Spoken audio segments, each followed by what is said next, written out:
Now to Dunedin, where residents of Baldwin Street are grappling with the loss of their title of the world's steepest street. Guinness World Records this morning confirmed, wait for it, Ffordd Pen Llech in the Welsh town of Harlech is 2.5% steeper than Baldwin Street. They keep coming for our stuff, don't they? Our Otago Southland reporter Timothy Brown visited the street today to see how people are coping with the blow. The news that a Welsh pretender had stolen Dunedin's claim to the world's steepest street has been met by everything from shock and outrage to resignation and disappointment. Ideas have been floated ranging from the plausible, such as forcing the council to build the street up to make it steeper, to the outright absurd like widespread grief counselling. Everyone knows Southerners don't grieve, but residents on Baldwin Street are mostly using denial to cope with the pain. It's not the end of the world for me. The world go on. The cricket was worse. Good riddance. You know, it is annoying. You know, when you come from work and you're tired and you have to hang around at the bottom of the street to wait for a busload of people to behave because they think they owe the street. Really, it won't make much difference to me. It just so happens that I, like this wee place, and Baldwin Street was next door, sort of style. But businesses banking on the title of the world's steepest street are more readily forthcoming with their true emotions. Steep Cafe manager Sarah Ruston says she was sceptical Ffordd Pen Llech was going to steal the mantle, and as a result is ill-prepared for the cruel news. I think it's a wee bit sad, really, because now we feel a bit stupid because we're going to take down the sign. No longer the Steep Cafe? No longer the Steep Cafe. A little bit Steep Cafe.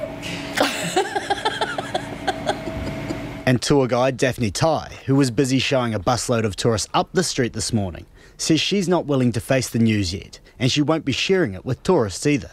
I just don't believe it. No, that can't be. Yeah, I'm not going to tell anyone. How interested are people in seeing the world's steepest street? I think they're really excited. They had a full steak last night just to make sure they have enough energy to clean up.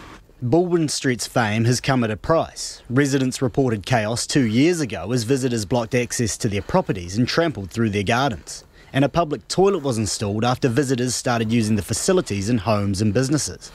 Tourists scaling Baldwin Street today told Checkpoint the loss of the title of world's steepest street took the shine off their achievement. But it's a curiosity worth visiting nonetheless. If it had been the world's second steepest street when you'd heard about it, would you be here this morning to have a look? Probably not. It depends if we had anything else to do. If we had somewhere to be, we probably wouldn't have. You want to come here because it's the steepest street in the world, and then if it's no longer the steepest street in the world. What's drawn you to Baldwin Street? Well, it's famous for being the steepest street in the world. I've been to the one in San Francisco, so I thought I'd compare it, and I think New Zealand has the steeper street. And what if I told you as of 2 minutes ago, it is now officially the world's second steepest street? Oh no! Enterprise Dunedin's director, John Christie, says we shouldn't write off the steepness of Dunedin's streets just yet. Hey, look, you never know. We may well see somebody else take that title in time, and it may even be somewhere in Dunedin. Who would know? In the meantime, he doesn't think Wales has taken any of Baldwin Street's shine. Still as steep today as it was yesterday, and we know there are a number of people that enjoy it for a whole multitude of different reasons, including visitors and locals that do go and use it for different activities. So while Baldwin Street may have ceded the title for now, don't expect Dunedin to go down without a fight. And it's still a lot easier to say. From the home of the world's second steepest street, for Checkpoint, Timothy Brown.